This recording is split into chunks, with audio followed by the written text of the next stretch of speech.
Thank you all for joining us, and yeah, looking forward to working through this presentation with you all.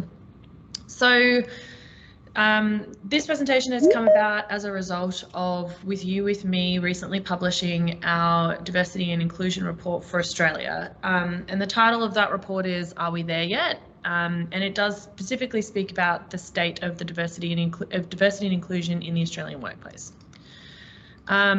But before we go into that, I might just introduce who I am and kind of how I fit in the picture. So my name is Kait.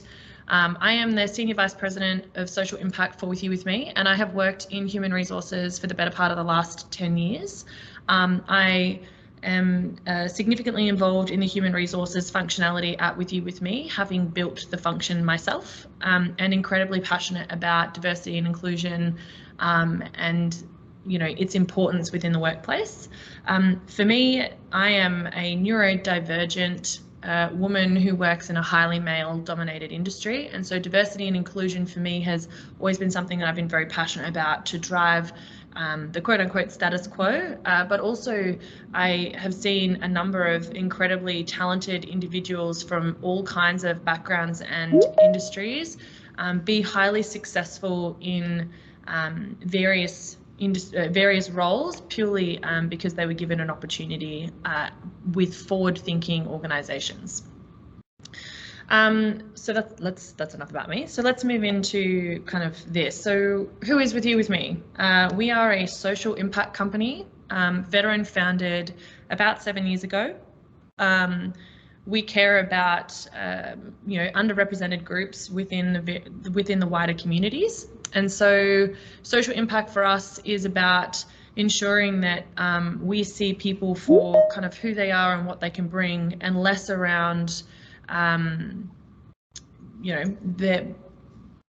their backgrounds, if that makes sense. So technology is one of those things that doesn't really care which side of the tracks you're from, and nor do we at With You, With Me.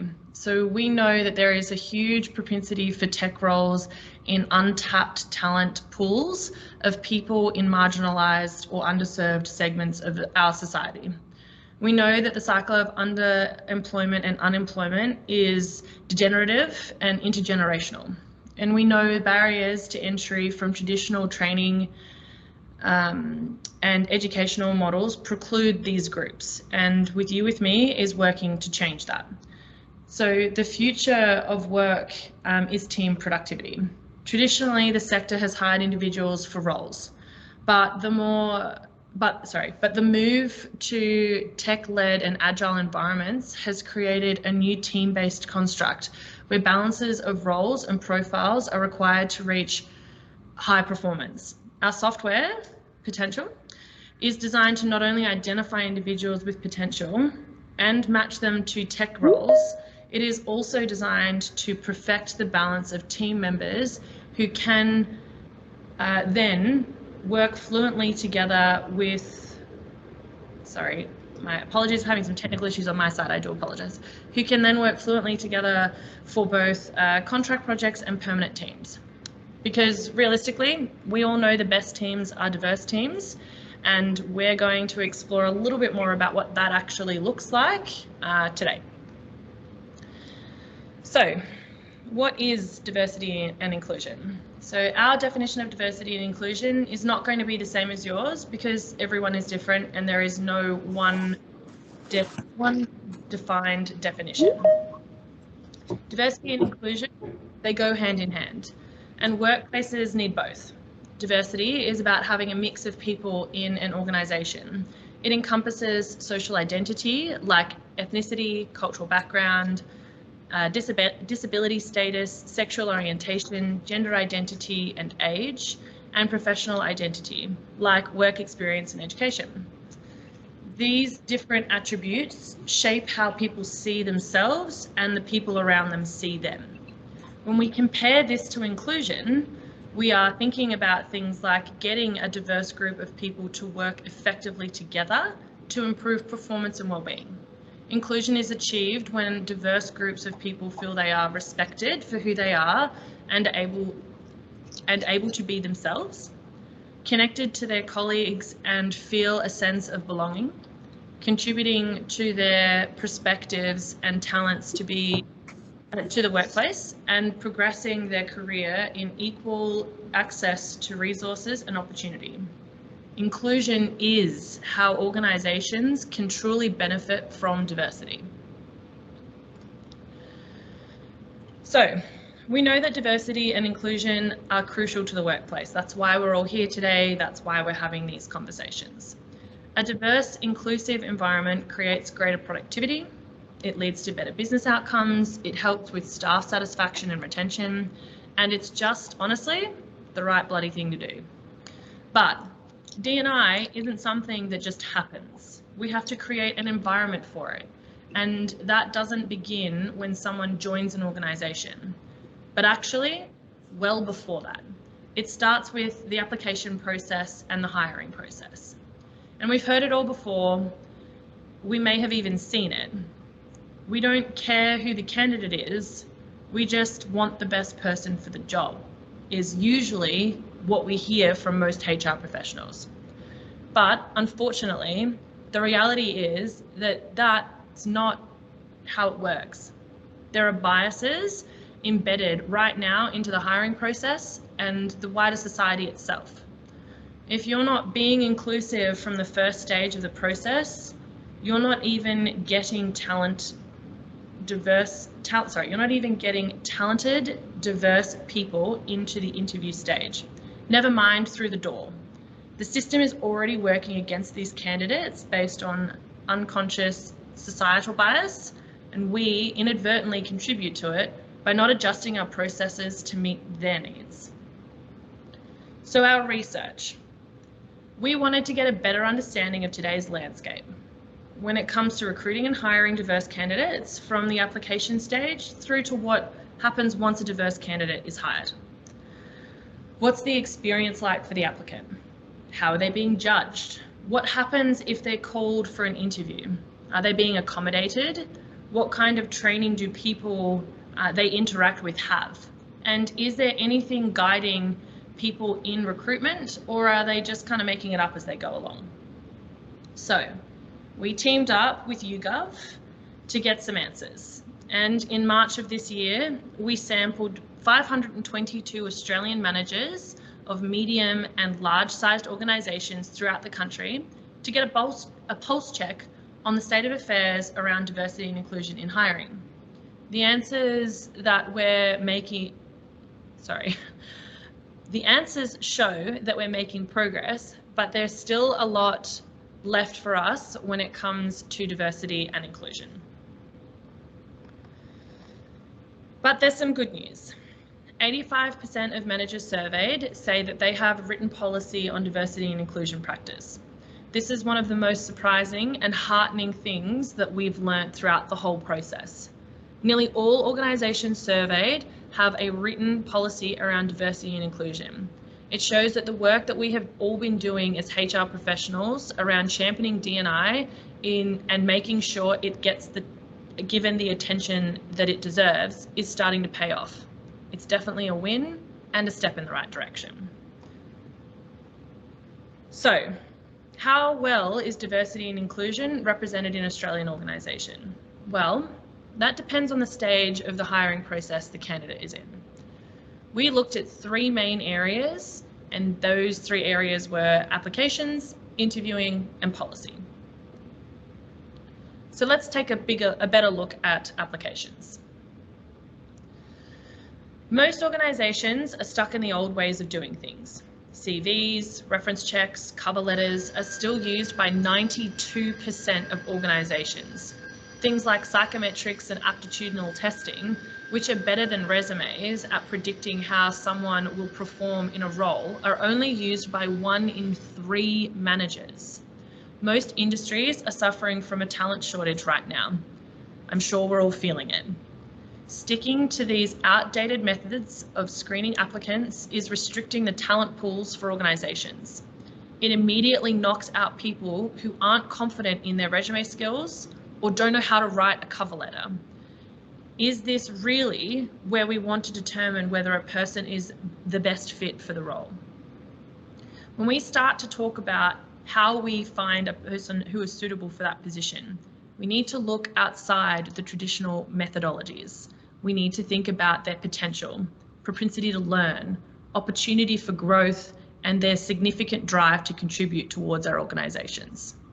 Resumes, which were created by Leonardo da Vinci in 1482, are outdated and don't allow you to fully see a person for their complete potential.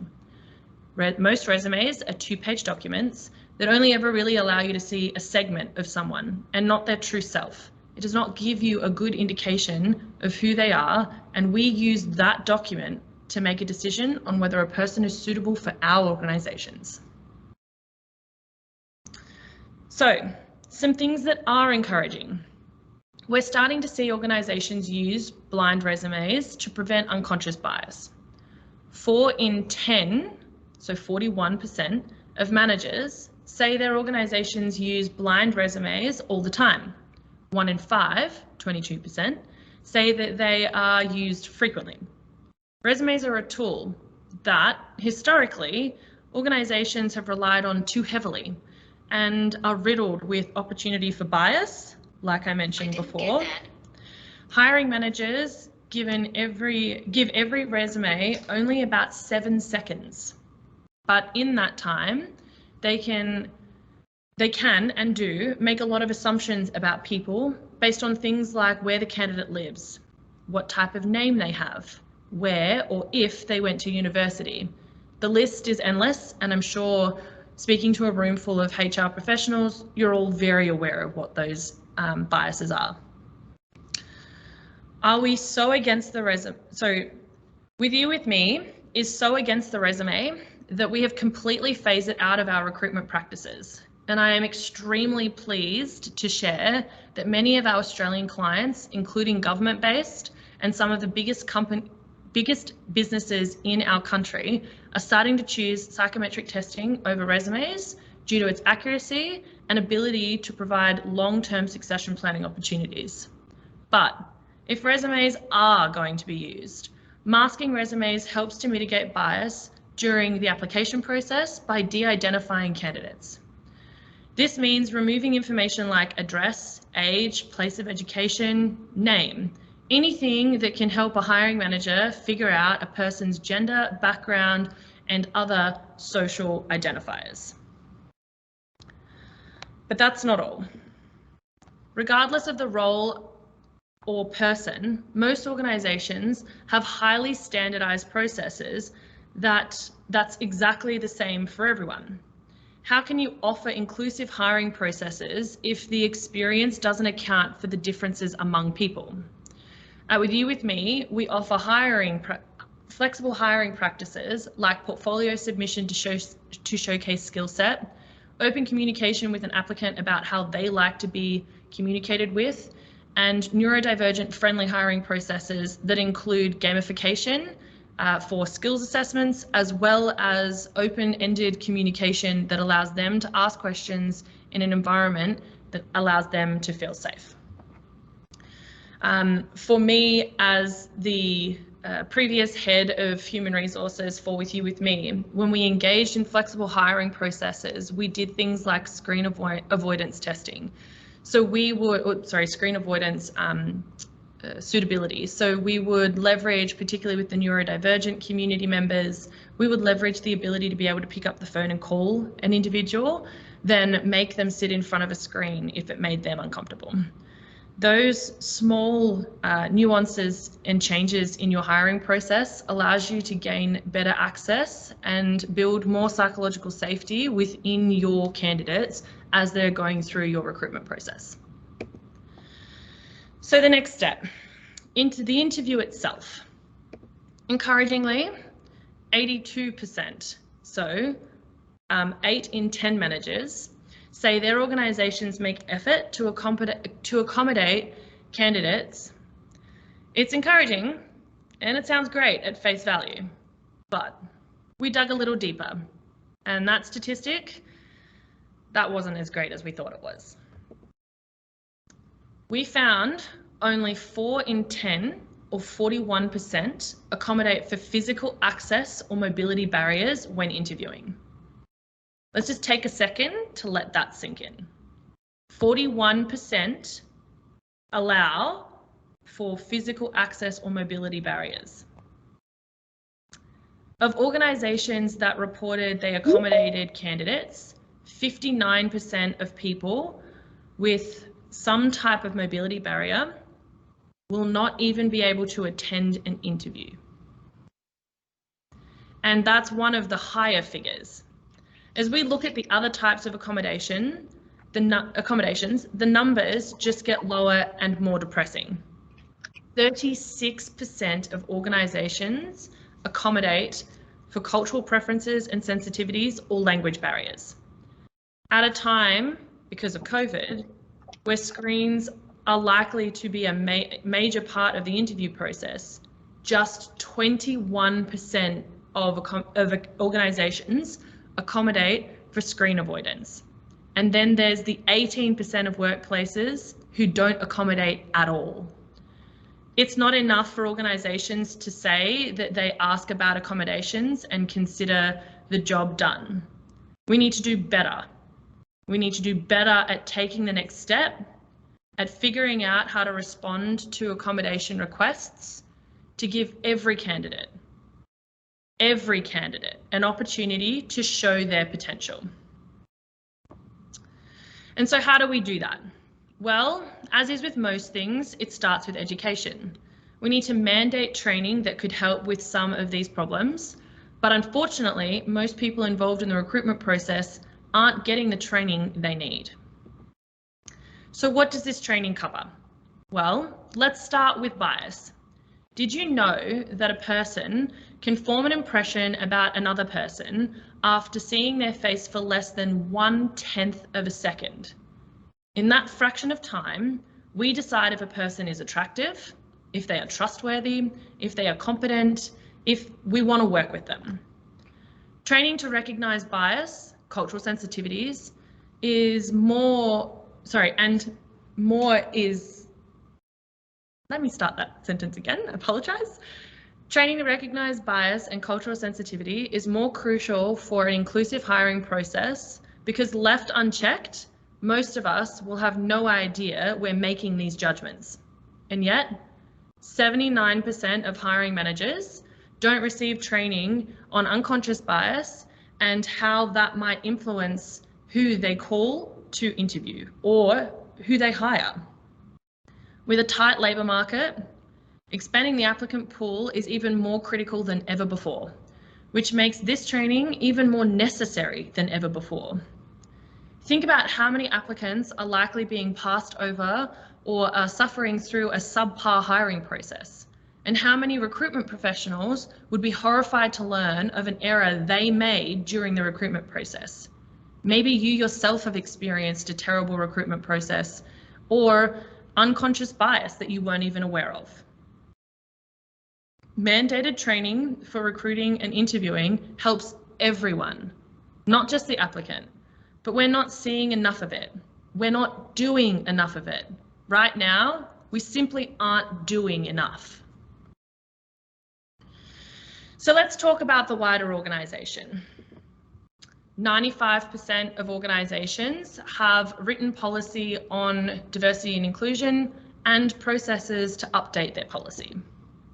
Nearly all businesses that have D&I guidelines also have processes in place to build them to an acceptable level.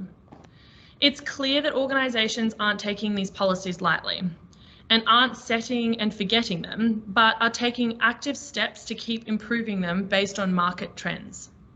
Organisations are also using a variety of ways to update their policy. None of us know what the perfect formula is, but using a mix of staff surveys, focus groups, external agencies, and desktop research means that workplaces are taking this seriously and doing their best to get a variety of informed opinions to create and refine their policy. And this is really exciting. Positively, we can move together and learn from each other by sharing experiences and consistently showing the growth that we have based on the market and what we are learning from each other. So let's talk about the key considerations we've covered. let's focus on applications for the time being. For a very long time, Philharmonic orchestras were almost exclusively male. In the late 1970s, the top 5 orchestras in the US had fewer than 5% women. But by 1997, they were up to 25, and in the early 2000s, they were well into the 30s. So what changed? Simply, blind auditions. In the late 70s and 80s, orchestras began to be using blind auditions. The candidates literally perform to the jury behind a screen and without shoes. The signs of a woman's shoes were enough to influence some jury members, apparently. I mean, I don't know about you guys, but I don't enjoy wearing heels. In some orchestras, masked auditions are only used during preliminary auditions, while in others it was used the whole way through. But even when it was only used in preliminary stages, masked auditions had a huge impact. Researchers found that this step alone makes it 50% more likely that a woman would progress to being a finalist. So how does that relate to the modern day? Well, as we've said previously, there's a huge opportunity. Aptitudinal and psychometric assessments work. We know they do. We know they drive D&I inside our organizations because aptitudinal assessments don't care about race or gender or education level. They assess you based on the algorithmic parameters set by the organization. And whilst 92% of our organizations are still using reference checks, resumes, and cover letters to seek job applicants, the 32% that are using psychometrics assessments are starting to see a significant increase in how those organizations and those individuals they've brought on are performing inside. So moving on to the next point, interviewing. If there's only one thing that you take away from today, please, dear Lord, let it be this. Asking about accommodations isn't enough. Take the next step and provide them. This is something you can start doing yesterday. If you're unsure about what accommodations are appropriate, ask the candidate. They'll tell you. In fact, by asking the candidate, you are 70% more likely to build trust at the initial outset of the application stage than by not asking.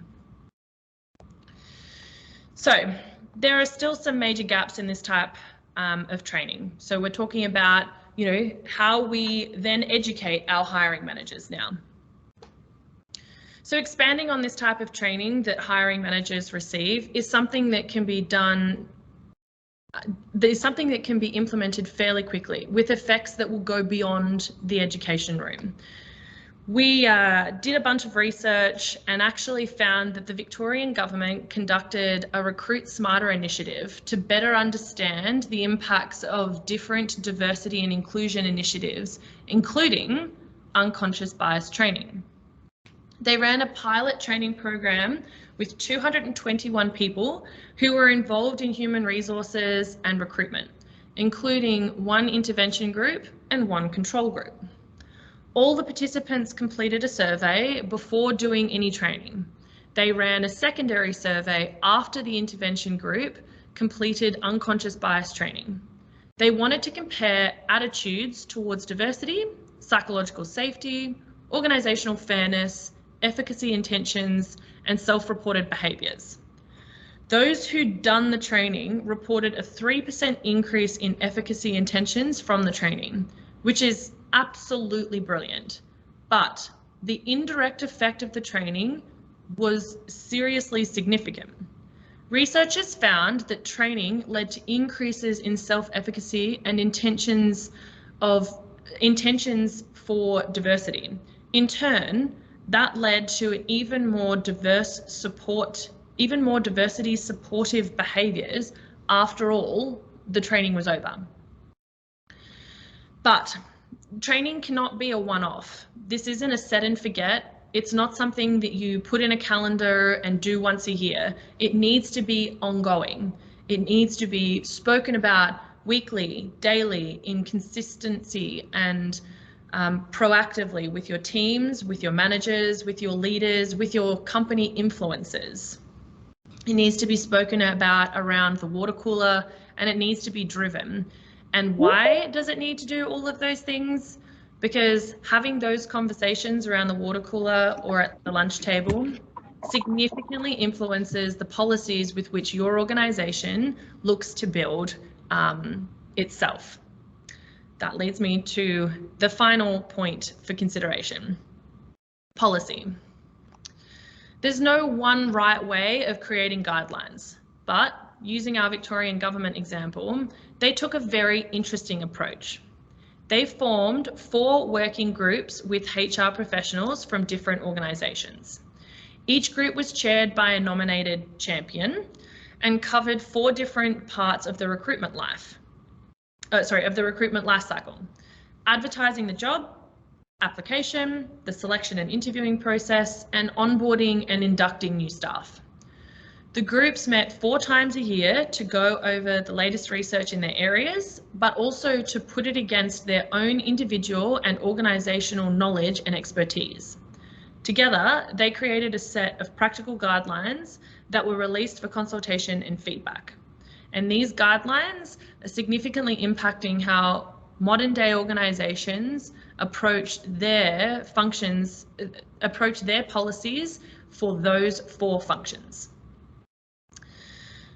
So that kind of leads us to the end of the presentation.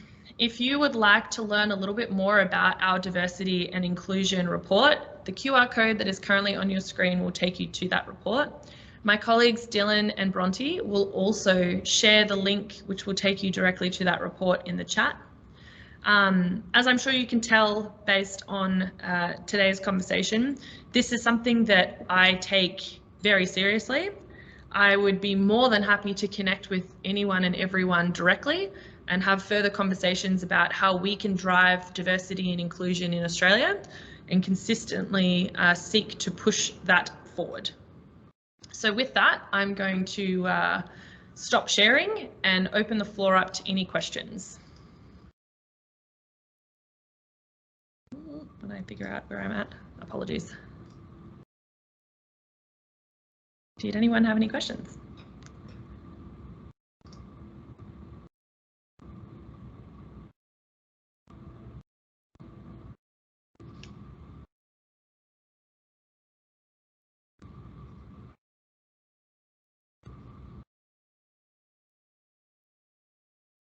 Nope. Okay. If you do have any questions that you come up with later on, please don't hesitate to reach out to myself either on LinkedIn or through the website. I would be happy to have any further discussions that you would like to have. Hey, Kate. Yes. I do see a really good question in the chat that Emily has asked about cultural competencies during the recruitment process in relation to examples around the type of accommodations implemented by organisations. Great question. So cultural competencies, I might get you to elaborate slightly on that one for me, Emily, just because my understanding of cultural competencies may not be the same as yours.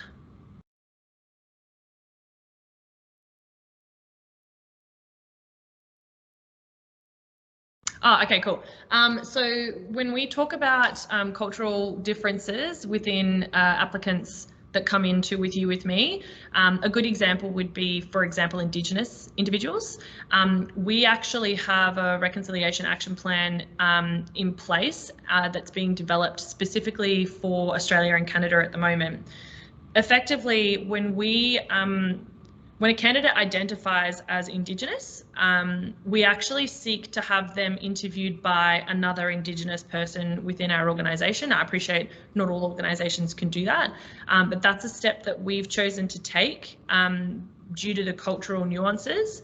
We also provide Indigenous awareness training for any staff members that come into our organisation, and it's around giving them a clearer picture of how they interpret the cultural differences between, let's say, mainstream Australia and the Indigenous aspects of their background, and also allows for better sensitivity from the non-Indigenous individual doing the interview to ensure that they themselves feel, I guess, safe within that environment. Does that kind of answer the question? I kind of used a specific example there, but yeah.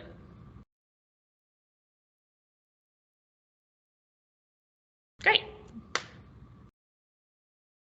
Well, I appreciate we're all very busy, so I'm going to give you guys some time back in your calendars. I genuinely appreciate all of you dialing into this. If you have any feedback, any questions, any comments, please don't hesitate to reach out to me. I'm more than happy to answer any further questions.